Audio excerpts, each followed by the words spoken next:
ಇನ್ನು ಪವನ್ ನೆಜ್ಜೂರ್ ಆತ್ಮಹತ್ಯೆ ಯತ್ನ ಮಾಡಿಲ್ಲ. TV9ಗೆ ಪವನ್ ನೆಜ್ಜೂರ್ ಸ್ನೇಹಿತ ಹೇಳಿಕೆಯನ್ನ ಕೊಟ್ಟಿದ್ದಾರೆ. ಎಲ್ಲೋ ಒಂದು ಕಡೆ ವದಂತಿಗಳು ಹಬ್ಬಿತ್ತು. ಪವನ್ ನೆಜ್ಜೂರ್ ಆತ್ಮಹತ್ಯೆಗೆ ಯತ್ನವನ್ನ ಪಟ್ಟಿದ್ದಾರೆ ಅಂತ ಹೇಳಿ, ಆದರೆ ಅದು ಸುಳ್ಳು ಅಂತ ಹೇಳಿ ಅವರ ಸ್ನೇಹಿತ ಮಾಹಿತಿಯನ್ನ ನೀಡಿದ್ದಾರೆ. ತಮ್ಮ ಸ್ನೇಹಿತರ ಫಾರ್ಮ್ ಹೌಸ್ನಲ್ಲೇ ಪವನ್ ನೆಜ್ಜೂರ್ ಇದ್ದಾರೆ. ಅವರು ಆತ್ಮಹತ್ಯೆಗೆ ಯತ್ನವನ್ನ ಮಾಡಿಲ್ಲ ಅಂತ ಹೇಳಿ ಇದೀಗ ಸ್ಪಷ್ಟನೆ ಸಿಕ್ಕಿದೆ. ಮಾತ್ರೆ ಸೇವಿಸಿ ಪವನ್ ನೆಜ್ಜೂರ್ ಆತ್ಮಹತ್ಯೆಗೆ ಯತ್ನವನ್ನ ಪಟ್ಟಿದ್ರು. ಆಸ್ಪತ್ರೆಯಲ್ಲಿ ಚಿಕಿತ್ಸೆಯನ್ನ ಪಡಿತಿದ್ದಾರೆ ಅಂತ ಹೇಳಲಾಗ್ತಾ ಇತ್ತು. ಅದೆಲ್ಲವೂ ಕೂಡ ಸತ್ಯಕ್ಕೆ ದೂರವಾದದ್ದು ಅಂತ ಹೇಳಿ ಪವನ್ ನೆಜ್ಜೂರ್ ಸ್ನೇಹಿತ ಮಾಹಿತಿಯನ್ನ ಕೊಟ್ಟಿದ್ದಾರೆ. ಸದ್ಯಕ್ಕೆ ಸ್ನೇಹಿತರ ಫಾರ್ಮ್ ಹೌಸ್ನಲ್ಲೇ ಪವನ್ ನೆಜ್ಜೂರ್ ಇದ್ದಾರೆ ಅನ್ನೋದನ್ನ ಕೂಡ ಅವರು ಕನ್ಫರ್ಮ್ ಮಾಡಿದ್ದಾರೆ. ಬಳ್ಳಾರಿಯಲ್ಲಿ ಆದಂತಹ ಬ್ಯಾನರ್ ಗಲಾಟೆ ವಿಚಾರಕ್ಕೆ ಸಂಬಂಧಪಟ್ಟಂತೆ ಪವನ್ ನೆಜ್ಜೂರ್ ತಲೆದಂಡವಾಗಿತ್ತು. ಸಾಕಷ್ಟು ಆರೋಪಗಳು ಕೇಳಿಬಂದಿತ್ತು. ಸ್ಥಳಕ್ಕೆ ಸರಿಯಾದ ಸಮಯಕ್ಕೆ ಹೋಗಲಿಲ್ಲ ಅನ್ನೋ ಆರೋಪವೂ ಕೂಡ ಇತ್ತು. ಹೋದ್ರು, ಒಂದಷ್ಟು ಹೊತ್ತಷ್ಟೇ ಮಾತನಾಡಿ ಮಾಹಿತಿಯನ್ನ ಕಲೆ ಹಾಕಿ ಸೀದಾ ಅಲ್ಲಿಂದ ಹೊರಟು ಹೋದ್ರು. ಸಂಪೂರ್ಣವಾಗಿ ಘಟನೆಯ ಬಗ್ಗೆ ಅವರಿಗೆ ಪ್ರಾಥಮಿಕ ಮಾಹಿತಿನೇ ಮುಂಚಿತವಾಗಿ ಇರಲಿಲ್ಲ ಅನ್ನೋ ಆರೋಪವೂ ಕೂಡ ಇತ್ತು. ಬಳ್ಳಾರಿಯಲ್ಲಿ ಬ್ಯಾನರ್ ಗಲಾಟೆ ವಿಚಾರಕ್ಕೆ ಸಂಬಂಧಪಟ್ಟಂತೆ ಜಿಲ್ಲಾ ಪೊಲೀಸ್ ವರಿಷ್ಠಾಧಿಕಾರಿಗಳನ್ನ ಸಸ್ಪೆಂಡ್ ಮಾಡಲಾಗಿತ್ತು. ಆದ್ರೆ ಈಗ ಎಸ್ಪಿ ತಲೆದಂಡದ ವಿಚಾರಕ್ಕೆ ಸಂಬಂಧಪಟ್ಟಂತೆ ಸಸ್ಪೆಂಡ್ ಆಗಿದ್ದಂತ ಎಸ್ಪಿ ಪವನ್ ನೆಜ್ಜೂರು ಆತ್ಮಹತ್ಯೆಗೆ ಯತ್ನ ಮಾಡಿದ್ದಾರೆ ಅಂತ ಹೇಳಲಾಗ್ತಾ ಇದೆ. ಮಾತ್ರೆಯನ್ನ ನುಂಗಿ ತುಮಕೂರಿನಲ್ಲಿ ಆತ್ಮಹತ್ಯೆಗೆ ಯತ್ನ ಮಾಡಿದಂತಹ ಮಾಹಿತಿ ಲಭ್ಯವಾಗ್ತಾ ಇದೆ. ಪವನ್ ನೆಜ್ಜೂರು ಮಾತ್ರೆ ನುಂಗಿರುವ ಬಗ್ಗೆ ಮಾಹಿತಿ ಇದೆ. ಸ್ನೇಹಿತನ ಫಾರ್ಮ್ ಹೌಸ್ ನಲ್ಲಿ ಆತ್ಮಹತ್ಯೆಗೆ ಯತ್ನ ಮಾಡಿದ್ದಾರೆ ಅಂತ ಹೇಳಲಾಗ್ತಾ ಇದೆ. ತುಮಕೂರು ಜಿಲ್ಲೆ ಶಿರಾದ ಬರಗೂರಿನ ಫಾರ್ಮ್ ಹೌಸ್ನಲ್ಲಿ ಅವರು ಆತ್ಮಹತ್ಯೆಗೆ ಯತ್ನಿಸಿದ್ದಾರೆ. ಆಸ್ಪತ್ರೆಯಲ್ಲಿ ಚಿಕಿತ್ಸೆಯನ್ನು ಪಡಿತಾ ಇದ್ದಾರೆ ಪವನ್ ನೆಜ್ಜೂರು. ಇನ್ನು ಇಲ್ಲಿ ಗಮನಿಸ್ತಾ ಇದ್ದೀವಿ, ಅಧಿಕಾರ ವಹಿಸಿಕೊಂಡಂತ ದಿನವೇ ಅವತ್ತಿನ ಸಂಜೆ ಅಂದ್ರೆ ಬೆಳಗ್ಗೆ ಅವರು ಅಧಿಕಾರ ವಹಿಸ್ಕೊಂತಾರೆ ಅಲ್ಲಿ ಪೊಲೀಸ್ ವರಿಷ್ಠಾಧಿಕಾರಿಯಾಗಿ. ಅದಾದ ನಂತರ ಸಂಜೆನೆ ಅಲ್ಲಿ ಗಲಾಟೆ ಆಗುತ್ತೆ, ಬಹಳ ದೊಡ್ಡ ಮಟ್ಟದಲ್ಲಿ ಗಲಾಟೆ ಆಗುತ್ತೆ. ಒಬ್ಬ ಕಾರ್ಯಕರ್ತನ ಸಾವು ಕೂಡ ಆಗುತ್ತೆ ಈ ಒಂದು ಗಲಾಟೆಯಲ್ಲಿ. ಈ ಹಿನ್ನೆಲೆಯಲ್ಲಿ ಸರ್ಕಾರ ಸದ್ಯಕ್ಕೆ ಪೊಲೀಸ್ ವರಿಷ್ಠಾಧಿಕಾರಿಗಳನ್ನ ಅಮಾನತುಗೊಳಿಸಿ ಆದೇಶವನ್ನು ಹೊರಡಿಸಿತ್ತು. ಆದರೆ ಇದರಿಂದ ಮನನೊಂದು ಆತ್ಮಹತ್ಯೆಗೆ ಯತ್ನಿಸಿದ್ದಾರೆ ಅಂತ ಹೇಳಲಾಗ್ತಾ ಇರುವಂಥದ್ದು. ತುಮಕೂರಿನ ಅವರ ಸ್ನೇಹಿತರ ಫಾರ್ಮ್ ಹೌಸ್ನಲ್ಲಿ ಅವರು ಇರ್ತಾರೆ ಸಸ್ಪೆಂಡ್ ಆದ ನಂತರ. ಆದರೆ ಅಲ್ಲಿ ಅವರು ಮಾತ್ರೆ ನುಂಗಿ ಆತ್ಮಹತ್ಯೆಗೆ ಯತ್ನಿಸಿದ್ದಾರೆ ಅಂತ ಹೇಳಲಾಗ್ತಾ ಇರುವಂಥದ್ದು. ಸದ್ಯಕ್ಕೆ ಅವ್ರನ್ನ ಆಸ್ಪತ್ರೆಗೆ ದಾಖಲು ಮಾಡಲಾಗಿದೆ. ಆಸ್ಪತ್ರೆಯಲ್ಲಿ ಅವರು ಚಿಕಿತ್ಸೆಯನ್ನು ಪಡ್ಕೊಳ್ತಾ ಇದ್ದಾರೆ.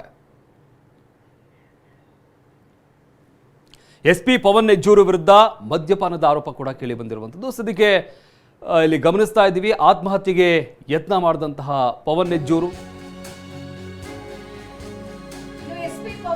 ವಿರುದ್ಧ ಮದ್ಯಪಾನ ಮಾಡಿದ ಆರೋಪವೂ ಕೂಡ ಕೇಳಿಬಂದಿದೆ. ಅಧಿಕಾರ ವಹಿಸಿಕೊಂಡು ಮದ್ಯಪಾನ ಮಾಡಿದ್ರ ಪವನ್ ನೆಜ್ಜೂರ್ ಅನ್ನೋ ಪ್ರಶ್ನೆ. ಜನವರಿ 1ರಂದು ಅಧಿಕಾರವನ್ನ ಪವನ್ ವಹಿಸಿಕೊಂಡಿದ್ರು. ಬೆಳ್ಳಂಬೆಳಗ್ಗೆ ಕನಕದುರ್ಗಮ್ಮ ದೇವಿಗೆ ವಿಶೇಷ ಪೂಜೆಯನ್ನ ಕೂಡ ಪವನ್ ಸಲ್ಲಿಸಿದ್ರು. ಬಳಿಕ ಮಧ್ಯಾಹ್ನ ಅವರು ಮದ್ಯಪಾನವನ್ನ ಮಾಡಿದ್ರು ಅನ್ನೋ ಆರೋಪ ಕೇಳಿ ಬರ್ತಾ ಇದೆ. ವರ್ಷಾಚರಣೆಯ ಹಿನ್ನೆಲೆಯಲ್ಲಿ ಮದ್ಯಪಾನ ಮಾಡಿದ್ದ ಆರೋಪ ಇದೀಗ ಪವನ್ ನೆಜ್ಜೂರ್ ಮೇಲೆ ಕೇಳಿ ಬರ್ತಾ ಇರುವುದು. ಹೀಗಾಗಿ ಗಲಾಟೆ ಆದ್ರೂ ಕೂಡ ಸ್ಥಳಕ್ಕೆ ಹೋಗಿರಲಿಲ್ಲ ಅನ್ನೋ ಮಾಹಿತಿ ಇದೆ. ಸ್ಥಳಕ್ಕೆ ಹೋಗದೆ ನಿರ್ಲಕ್ಷ್ಯವನ್ನ ವಹಿಸಿದ್ದೆ ಪವನ್ ನೆಜ್ಜೂರ್ ಅವರ ವಿರುದ್ಧ ಸಸ್ಪೆಂಡ್ ಕ್ರಮವನ್ನು ತೆಗೆದುಕೊಳ್ಳುವುದಕ್ಕೆ ಕಾರಣವಾಯ್ತಾ ಅನ್ನೋ ಪ್ರಶ್ನೆ ಇದೆ. ಒಂದು ಕಡೆ ಏನಾಗ್ತಾ ಇತ್ತು ಜನಾರ್ದನ ರೆಡ್ಡಿಯವರ ನಿವಾಸದ ಬಳಿ ಅನ್ನೋದ್ರ ಬಗ್ಗೆ ಪವನ್ ನೆಜ್ಜೂರ್ ಅವರಿಗೆ ಮಾಹಿತಿನೇ ಇರಲಿಲ್ಲ. ಖುದ್ದು ಅವರೇ ಹೇಳ್ಕೊಂಡಿದ್ದಾರೆ. ಸ್ಥಳಕ್ಕೆ ಹೋಗುವಂತಹ ಪ್ರಯತ್ನವನ್ನೂ ಮಾಡಲಿಲ್ಲ, ಯಾಕಂದ್ರೆ ಅವರು ಮದ್ಯಪಾನ ಮಾಡಿದ್ರು ಅನ್ನೋ ಆರೋಪ ಕೇಳಿ ಬರ್ತಾ ಇದೆ. ಸಂಪೂರ್ಣವಾಗಿ ನಿರ್ಲಕ್ಷ್ಯವನ್ನು ವಹಿಸಿದ್ರು.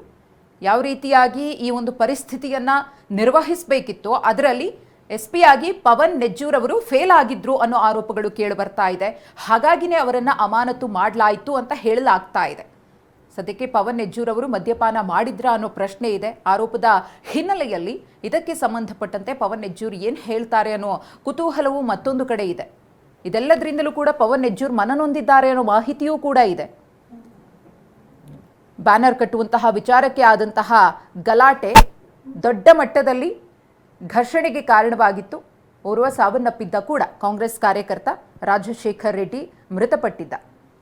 ಹಿರಿಯ ಅಧಿಕಾರಿಗಳಿಗೂ ಕೂಡ ಘಟನೆಯ ಬಗ್ಗೆ ಪವನ್ ನೆಜ್ಜೂರ್ ಅವರು ಮಾಹಿತಿಯನ್ನ ಕೊಟ್ಟಿರಲಿಲ್ಲ ಅನ್ನೋ ಆರೋಪ ಇದೆ. ಒಂದೆರಡು ಆರೋಪಗಳಲ್ಲ, ಪವನ್ ನೆಜ್ಜೂರ್ ಅವರ ವಿರುದ್ಧ ಆರೋಪಗಳ ಸುರಿಮಳೆನೇ ಇದೆ.